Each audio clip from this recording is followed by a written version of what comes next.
When you do what you love, like yoga, CrossFit, and lifting heavy things, you want to do it for life. Inside Tracker can help. Inside Tracker was founded in 2009 by leading scientists in aging, genetics, and biometrics.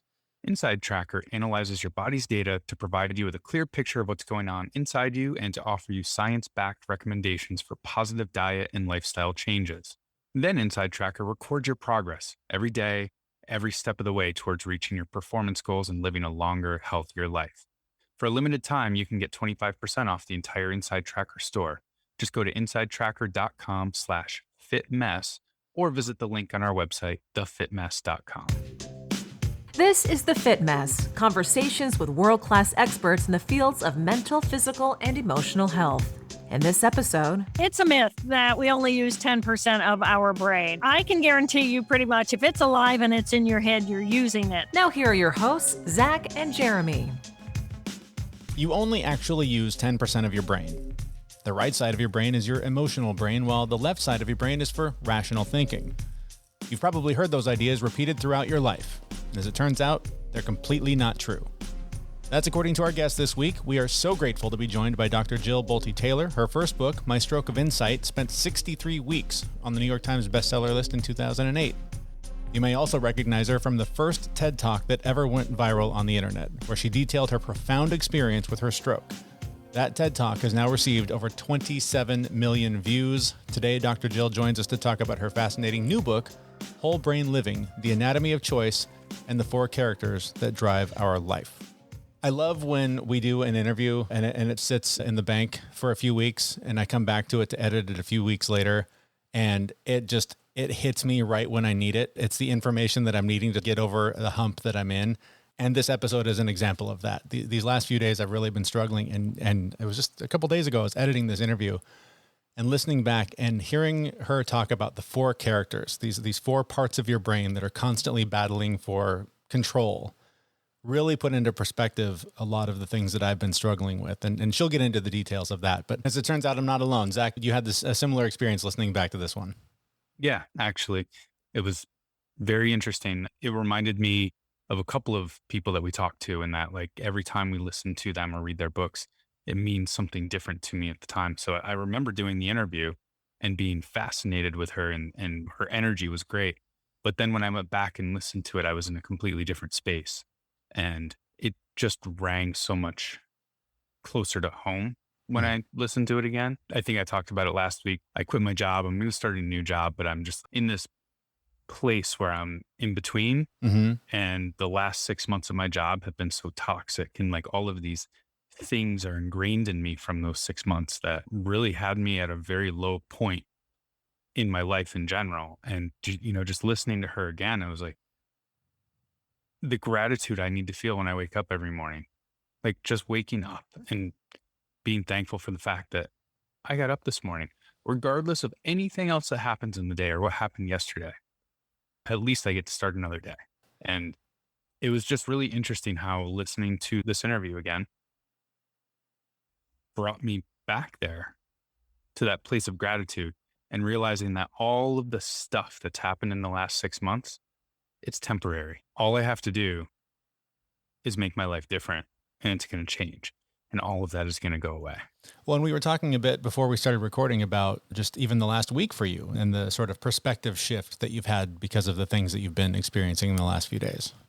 Yeah. We've had family in town that we haven't seen in 10, 15 years, all gathering together for my mother's memorial, which we lost her back in March, but because of COVID, we didn't do anything. So it's just been very interesting, even a week for me, because I was wrapping up my old job. I get a little time in between. The hangover of my job is still there, plus my mother's memorial and all of this stuff. And like I said, it just brought me back to this moment of holy shit, just be thankful that you're waking up today. You have the opportunity today to make it a little better. And then tomorrow, should you wake up again, you can make it a little bit better. It just, all of these things came to a head in the last couple of weeks. So it's been a weird point in my life where I feel lower than I have in probably 5 years. See, so I wonder about that because I feel like I'm in a similar place as you, because of this period of transition where, I've left my job and I've moved. And so there's been a lot to look forward to and a lot to work on to get to this place. And Yeah. now that I'm here, it's funny. I keep seeing this picture in my head because we kept talking about how, this is taking a leap of faith. This is trusting that this decision that we're making is this huge thing. And part of me feels like, so part of this is we're selling our house in Seattle, and that process is moving along, but it's not completed yet. And so I feel like I jumped off the diving board. I took the leap, but on the way down, I grabbed it and I'm still hanging on. And that hanging on is that I'm still attached to the house. Like literally today I could go, nah, forget it. We're going back. We still own that house, right? Like we could go back. So part of me is like hanging on by fingertips to this diving board. I haven't fully let go because I still have this connection there.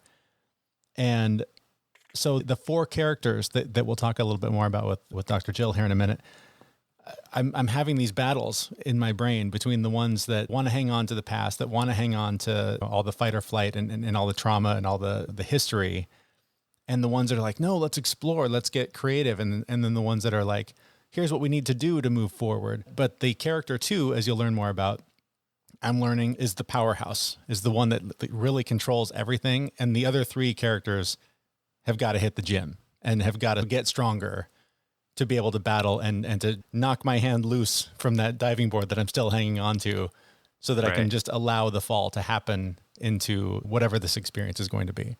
Right. We need to think about it differently. You need to think about jumping off a cliff Mhm. where you need to jump with full force Right. in order to clear the rocks. Whereas the way you're doing it now, you hesitated at the end, and now you're going to get to the water, but you're going to be all bloody when you get there because you're going to bounce off the rocks.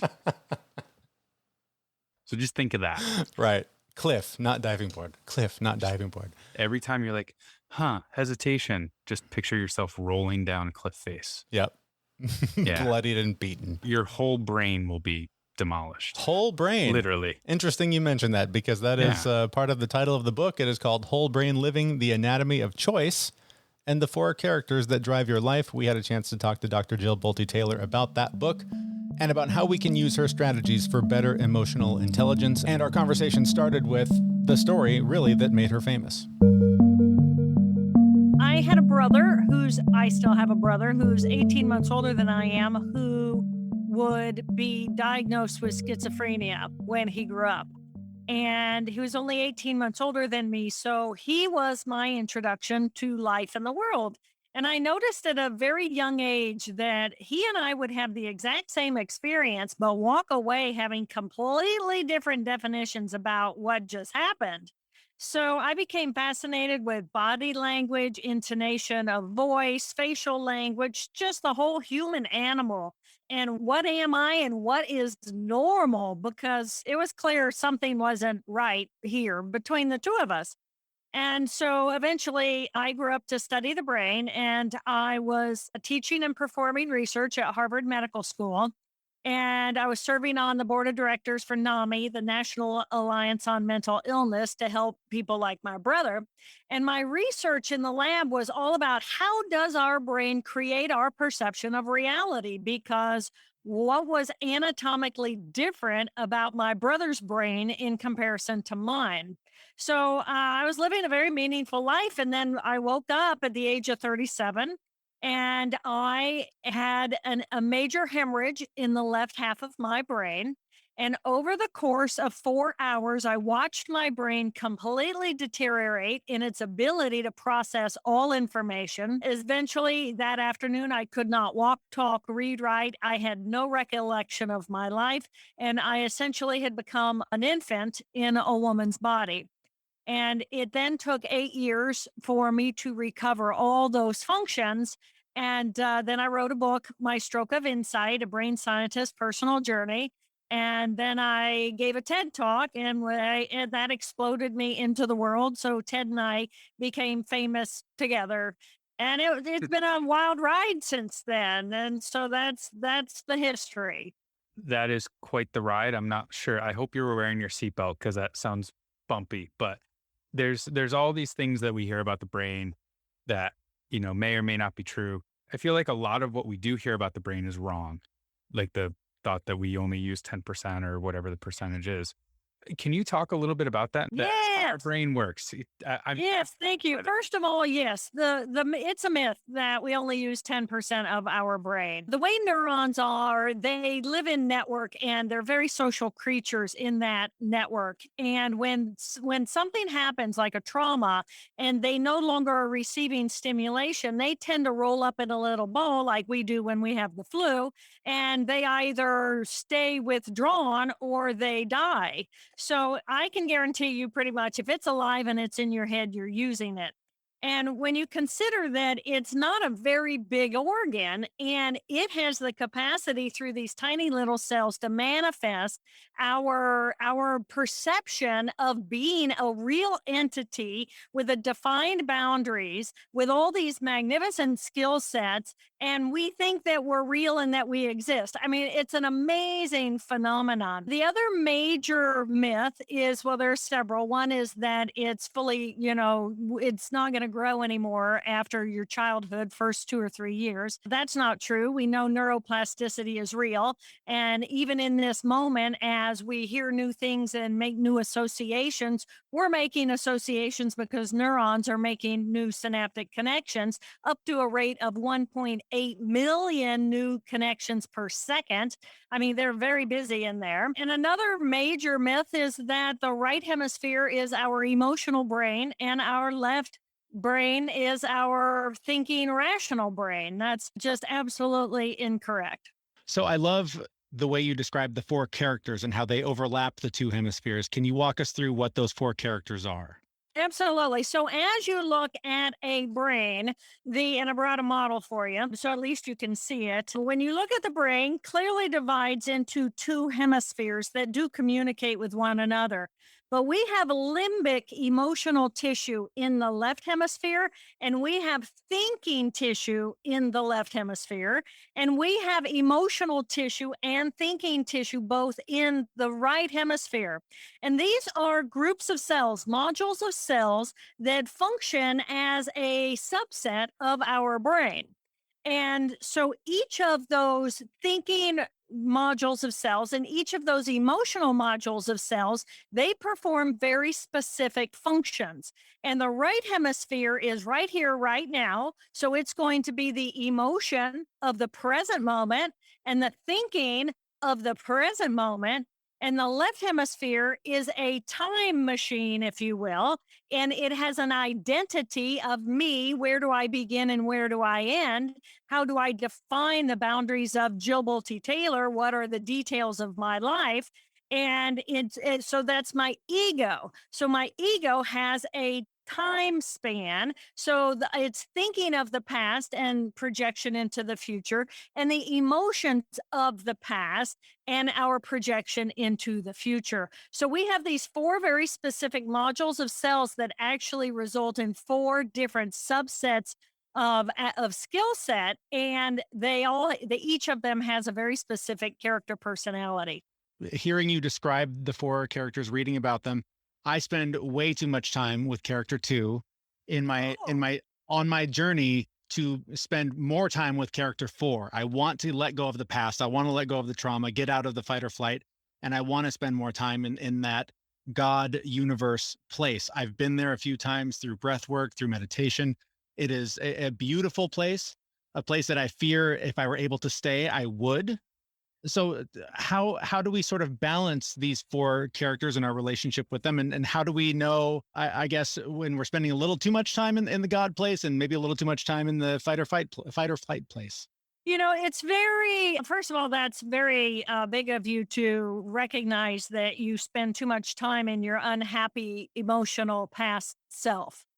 And you know that, and other people are probably aware of that. And we all have this part of ourselves. And the question is, how much time do we spend in each of these four characters?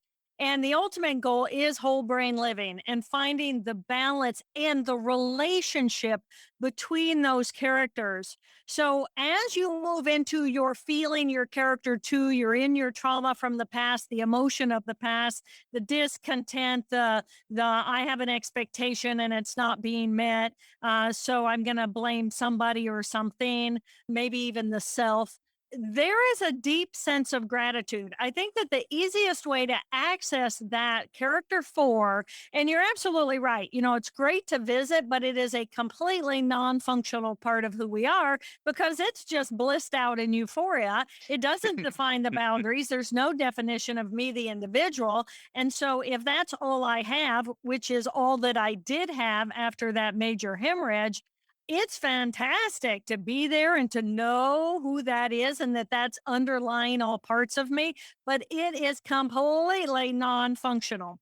So if you're going to be a living being, having the left brain character functional in the world, very important. And then the emotion of the present moment is experiential and playful and creative and interested and innovative. So we have each of these parts, and if you want to hook in to that character four, always seek your gratitude, because when we move into a sense of gratitude that, oh my gosh, I'm alive at all, the difference between me having any thoughts or any emotions or any physiological responses is not being here and being deceased.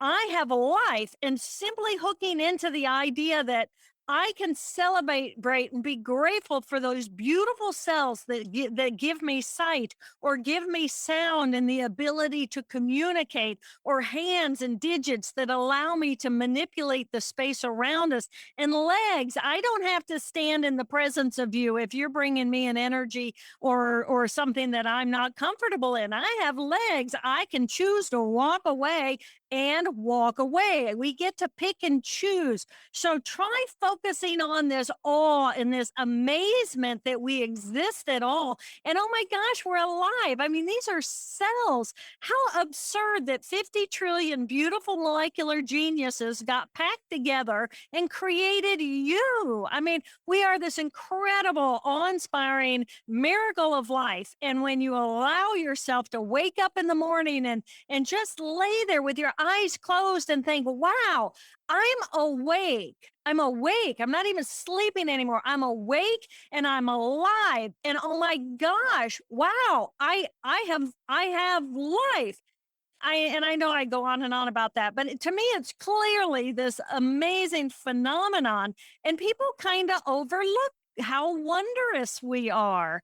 And it's like, well, look in the mirror and remember this miracle of what you are, and build from the miracle. Don't look at the life outside and say, oh, that's that. It's like, it's not about that. It's about me. And in this moment, I can bring my curiosity and I can color outside of the lines because it doesn't care about the lines. The left brain does. And it's about innovation. And well, I can use this for that. And it's like, who cares what the rules are when it comes to, a pencil? It's a great back scratcher. It might mark you up a little, but it's a great back scratcher. I mean, just the awareness. Got to go back to remembering the awe of that I exist at all. And I can guarantee you, if you wake up in the morning and you go to sleep at night and you curl your hands and you curl your toes and you think to yourself, I'm alive. What does that mean? I'm alive and 50 trillion cells are making up my form. Somewhere in there should seep in a real sense of appreciation. Wow. I have to say that my day has been pretty bad almost all day. And you've just completely turned it around for me. Like I that was amazing. Like my entire mind just shifted into a new realm. So first, thank you for that. I really do appreciate that. You deliver that with such passion. I really like that. I do want to ask though about those with mental health issues and how whole brain living can, how we should be doing whole brain living with mental health issues. I run on really high on the anxiety side. Jeremy runs high on the depression side. Can you talk a little bit about, depression and anxiety and whole brain living? Absolutely. Well, first of all, anxiety is an easier one to address because it's actually the alarm, alert of my past. And it's a group of cells, that little character two, the emotional limbic system cells of the past. And you're bringing information in, and it's fueling into that group of cells, and those group of cells are looking at your past and saying, is there any reason why I should feel danger? should I push it away? And it's looking moment by moment for any reason to push it away. And we have this amazing thinking ability. And the difference between human and other mammals is that we have this neocortex, this thinking tissue on both the right and the left. And so we have the ability to bring our mind into the present moment, look around and say, okay, in this moment, I am feeling anxiety, but I'm feeling anxiety not because I'm in danger. I'm feeling anxiety because I'm running a group of cells on a loop and they're prepared, they're designed to save my life. But I keep rethinking a thought. If you examine and you reflect on what's at the core of that anxiety, there is a thought that is stimulating this emotional circuit. And then something gets dumped into your bloodstream, it floods through you, and it flushes out of you naturally in less than 90 seconds. But if you keep rethinking the thoughts that keep moving you into that alarm, alarm, alert, alert, you keep running that circuit over and over again. And eventually you become drained and exhausted and depleted because you're not designed to be in alarm, alarm, alert, alert all the time. So then the question is, well, what are your choices? And your choices are going to be I have these other parts of my brain. I have the ability to bring my mind into my work life. What do I need to do? Throw myself, distract myself, if you will, like we would a toddler who's throwing some kind of a fit. Distract that toddler with something interesting.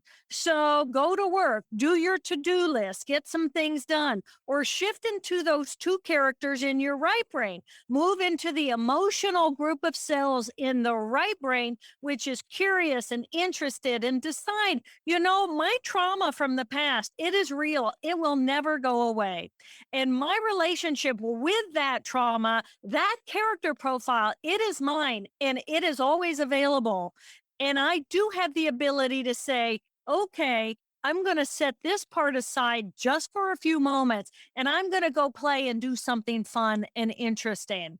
And then I can always tap right back in there and say, okay, am I still feeling my unhappy or my anxiety? Oh yeah. And then you feel it root in your eyes again. And it's like, okay, good. Glad it's available if I need it, but I don't need it right now. Go distract your something with something else. And we have all these beautiful cells and we do have each of these characters. And if you practice the characters and you recognize, yes, I'm in my one, I'm not feeling all of that anxiety, or yes, I'm playing basketball with my buddies and I'm not feeling in this instant all that anxiety. Recognize which of these parts of your brain, which character you're embodying, and then create relationships between them and learn to first of all recognize they're all there, but also become then fluid in shifting in and out of them. Anxiety is not bad. Chronic anxiety is painful and it's a horrible experience. It feels horrible, but we don't have to run constantly on that anxiety. Now, depression is another issue because there's depression from all sorts of different reasons. Am I chronically depressed, which means that a group of cells in my brain actually have gone quiet and they need to be restimulated? That's one type. I just lost someone I love. And so I am grieving. And so I am depressed. And I'm just drained. I'm just down. There's no joy. So there are different kinds of depression. And so depression may need to be treated with a medication, or you may be able to find that it's not a chronic depression and that you can find some relief by embodying the different characters inside of your brain. That was something I wanted to get a little deeper on is, as someone who suffers with depression, there are times when I recognize I am depressed and I want to take control. I've got a toolbox full of things I can do that I know will make me feel better. But it's almost like like the depression is a separate entity that says, you're not going to do that. You want to feel this way. You don't want to go feel better.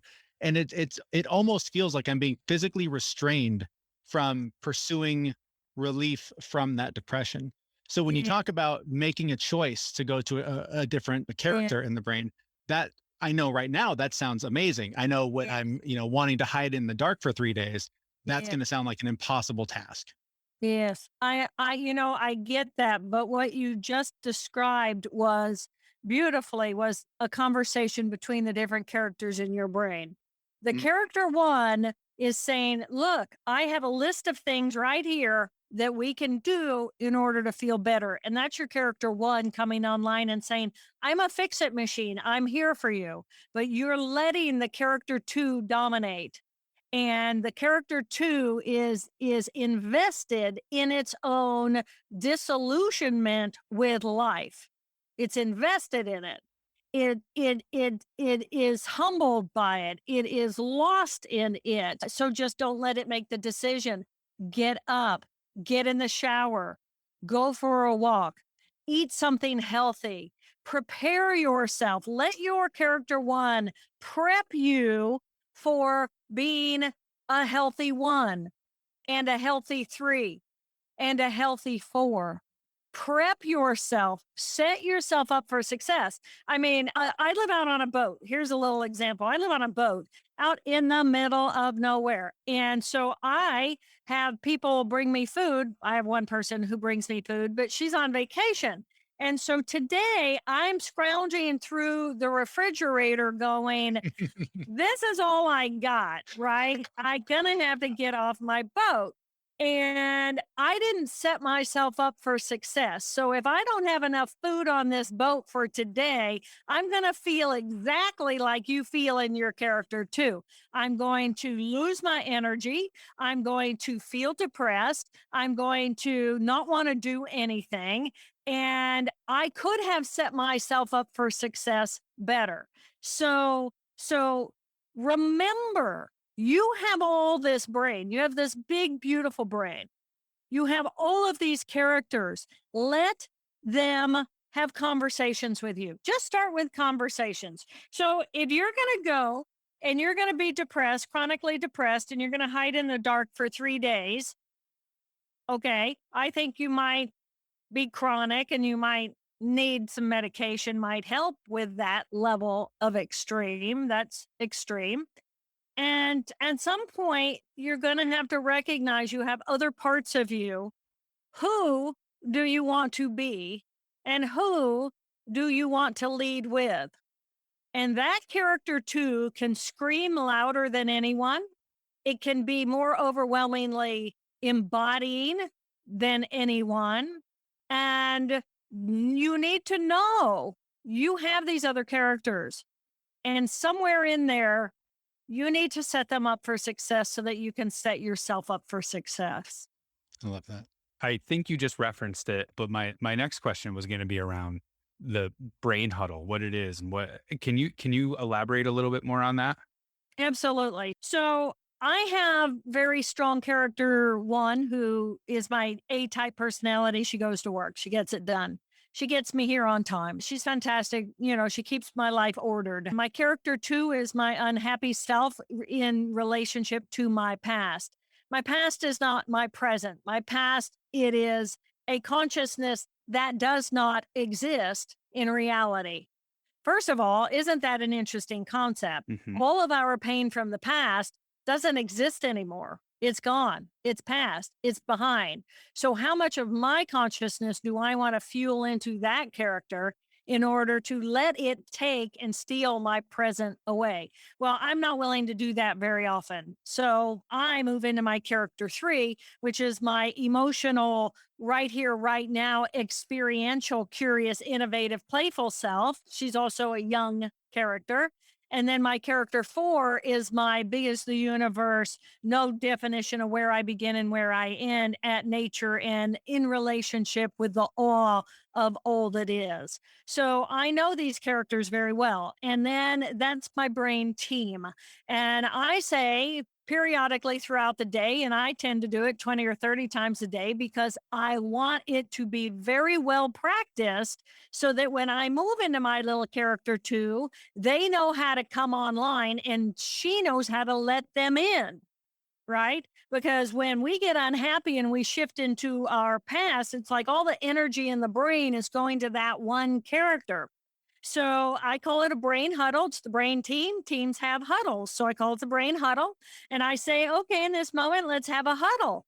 And so what that means is I pause and I breathe. I bring my focus to my breath. It's the first thing we do when we're born. It's the last thing we're going to do when we die.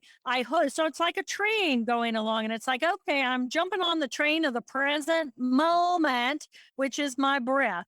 So I focus on my breath. I become present. I become aware, and I invite my other characters into this huddle. And so B stands for breath. It's BRAIN, brain huddle for the acronym.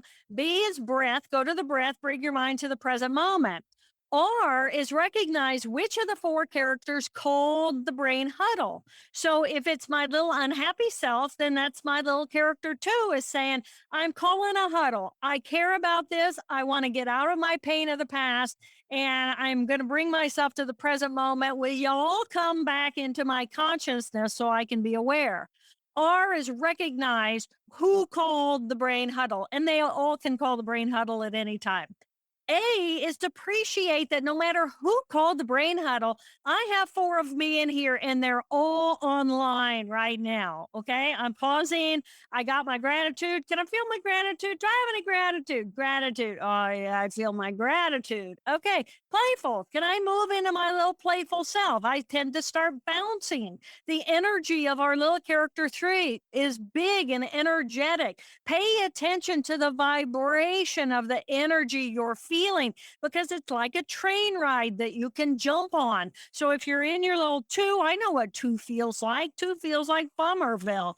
I am not happy. I feel low. I feel slow. It's just like life's a bummer. What the hell are we doing here? But feel that energy level and make a decision. No, I know what it feels like to be like shooting baskets, shooting baskets, shooting baskets. I keep going to basketball because I'm from Indiana. I can't help myself. So, we're shooting baskets. And then my one is like, yeah, we're here. We're on it. We're doing something. So they're all in there. Recognize who calls it. A is appreciate. I got four, and then inquire. Okay, we're all here. Which one would I like to have a taste of for the next moment? Who should I like to be in the next moment? Do I have to make a phone call and go be my character one? Or can I like go for a run around the boat and get a little energy in my body and be a character three? Or I can just daze out and shift into the breeze that lifts the leaves. I mean, I can become a character four. I can do all of it. They're all available. And then N is navigate moment by moment by moment, because life is this continuum of moment by moment by moment. And that's the brain huddle. And what that does is it brings the whole brain online. It says, I've got all four of me now. Who am I going to listen to? Who am I going to give the microphone to? Who am I going to let dominate in the next moment? Now, if you're feeling like you want to go crawl in a cave for 3 days of darkness, it's like, I want to give my two. Now, I can say to you, at some point, you need to have a real heart to heart with your two. And you need to say to your two, I love you. Now, I don't mind if I'm miserable as long as I can appreciate the fact that I'm miserable and I'm capable of being miserable because I'm this magnificent collection of beautiful cells. But this is not living. And life is going by because I'm caught in my past pain, and I would like to have some relationship with the present moment. I would like to help myself. And I have these other characters. So let's let character one make a phone call and make an appointment so that maybe I can either talk to someone or maybe I might try an uptake inhibitor, something. Am I willing? And if I'm not willing, then I really need to have that conversation every time I wake up, because then I'm letting myself really crawl into a cave and die. That's powerful. I love your description of what happened when you had the stroke and sort of going to La La Land. I love when the woo woo blends with science. That is my jam. I love that. I'm so interested in character four because I've tasted it. I've been there a little bit. And your description of it, it sounds to me like what I imagine is the place we go when we die. I Is think just so. sort of absorbing back into the universe. So is character 4, I guess what I'm asking is God, is the universe, not in the physical universe, but the spiritual universe, is it a construct in our brain, or are we able to sort of connect to it through our brain? Does that I make sense? believe I believe that the consciousness of the cosmos, call that God, I'll call that whatever your belief system matches. I believe that is the consciousness that, think about this. When we are first conceived in our mother's womb, we are an egg cell. Dad's DNA comes in and we become a single zygote cell, the zygote. And the zygote then, it has an awareness. It has some kind of knowing, even if it's, written up in the DNA. There is an energy, there is movement, and there is information. And that single cell is separate from the womb within which it is. And then that cell is going to multiply its DNA, repackage it, multiply the DNA, repackage it at a rate of up to 250,000 new duplication cells per second, not per minute, per second. It's on fire, right? So there's a consciousness, there's an energy that is directing this to be what it is. And I believe that that is the consciousness of the cosmos. I think it's the same as the universe. And so every cell of our body has an awareness within itself of what it's doing, its own world. I mean, these are worlds. And then in relationship to its external, whether it's a liver cell packed up, cramped against a bunch of others, making a barrier for irrigation and filtration, or whether it's a visual in the brain, whatever it is, it's a beautiful cell in relationship to all these other cells. So I personally believe that the consciousness of that universe is in every cell of our being. And then that we have access to it as well with that thinking tissue in the right brain. Because the right brain, you have to have a group of cells in your left brain that define the boundaries of where you begin and where you end. So I know that this is my face, but I know that these glasses are not my glasses because the holographic image in my left hemisphere that defines the boundaries of me doesn't have those glasses on them, even though I wear them all day long. So I know that I am me because of a small group of cells in my left hemisphere. Take those away, and you are big as the universe. You're an energy form that is in this cellular dense structure within which life is my life. But there's no boundaries for energetically. So I can take my energy and I can go wherever you are in the world. And if you open your heart and you open your consciousness to the possibility of bringing that vibration into you and letting that infuel inside of you, then we merge. I mean, this is what we're doing as living beings, but because we have that group of cells, we think we're separate from one another, and that's our perceived reality, even though it's not the reality of the universe. So that's a big answer to your question, but that's what I believe. That's a great answer. Your energy and passion are inspiring and amazing, and I cannot thank you enough for taking the time to talk with us. This has been a ton of fun. Yeah. Thank you, Jeremy and Zach. It's so good to look at you. You're such a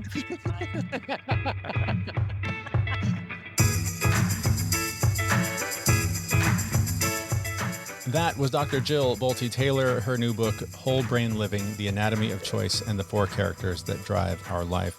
I love the picture that she has now put in my head of these four characters, these four sort of personalities of the brain. And as I mentioned going into it and in the interview, the character 2 seems to be driving the bus. And it reminds me a lot of our conversation with Dr. Mark Brackett when we talked about name it to tame it, right? Once you can put a label on something, you can start to get a better handle on how it works.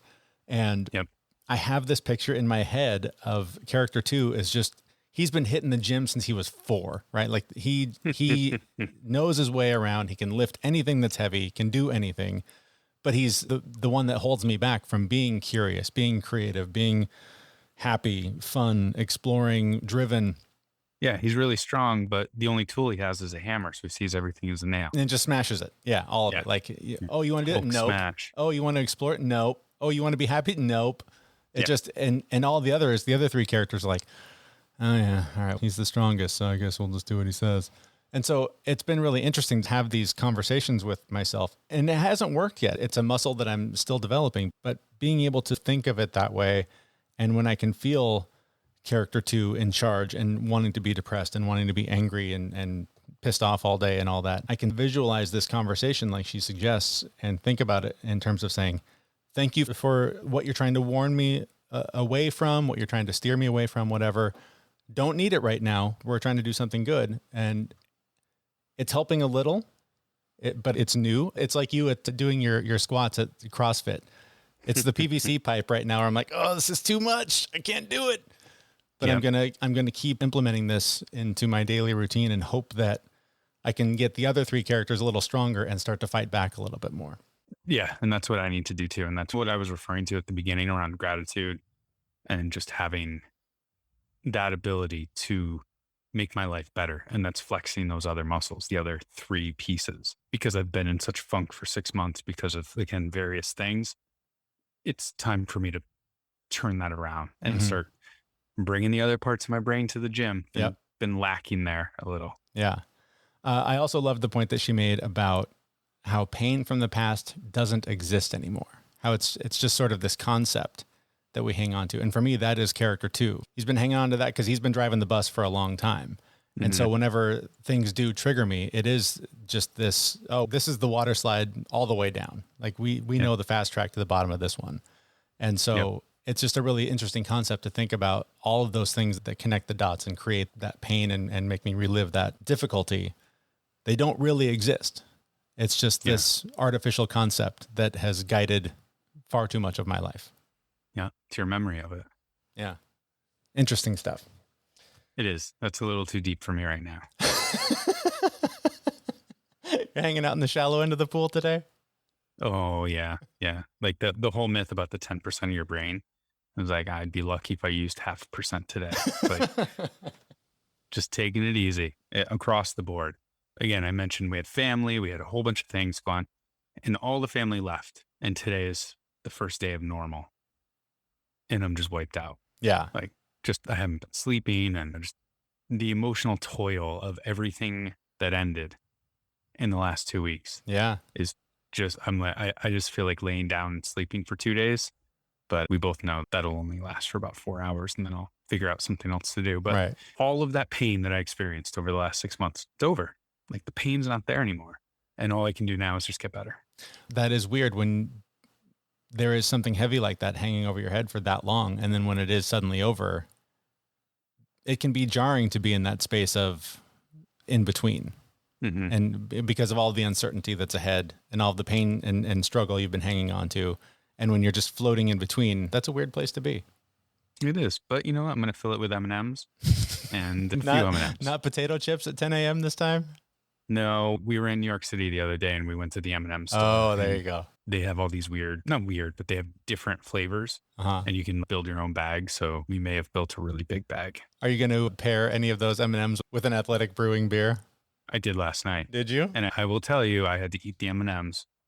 I needed to clean the palate first. Sure. Then I had the athletic beer. That would be a because weird. That would chocolate be a weird. and beer, not my favorite, but it definitely followed after the M&Ms. So something that has been helping me avoid traps like that, like your M&M and beer combo, is and admittedly, these guys are a sponsor of the show, but Inside Tracker is a really cool tool that I've been using for the last few weeks. As Zach mentioned at the beginning of the show, it's a system that really helps you track the choices you're making and the things you're doing to improve your performance, stay healthy, whatever it is that you're working on. And the thing I love about it, and this is something we've talked about a lot on the show, is how customized it really is. It isn't just here's a generic 10-page plan on how to improve your life. They literally come to your house, take your blood, and report back specific things you can do to improve your health. And I've been implementing every week. I add 1 or 2 different things. I've turned into you, Zach. I'm taking a fistful of supplements every day. Haha, yes. Because of the Perfect. recommendations. I'm getting out, I'm moving a lot more because of the recommendations. I'm tracking and working on sleeping better. And all these things are making me feel better. And I'm seeing improvement on the scale. There's a lot of things that are going well for me because of these steps that I'm taking. And it is because of using Inside Tracker. It's just, I love how customized it is, how personal it is, and how it really does. It turns you into a biohacker. It helps you really track what you're doing and improve on it to accomplish your wellness goals. So like Zach mentioned, there is a promo code you can use right now. Go to insidetracker.com/fitmess or hit the link on our website, thefitmess.com, and get 25% off and start trying it yourself, because I'm loving it so far. And I'm really looking forward to how these changes that I'm making now over the last few weeks, how much farther they're going to go over the next several months.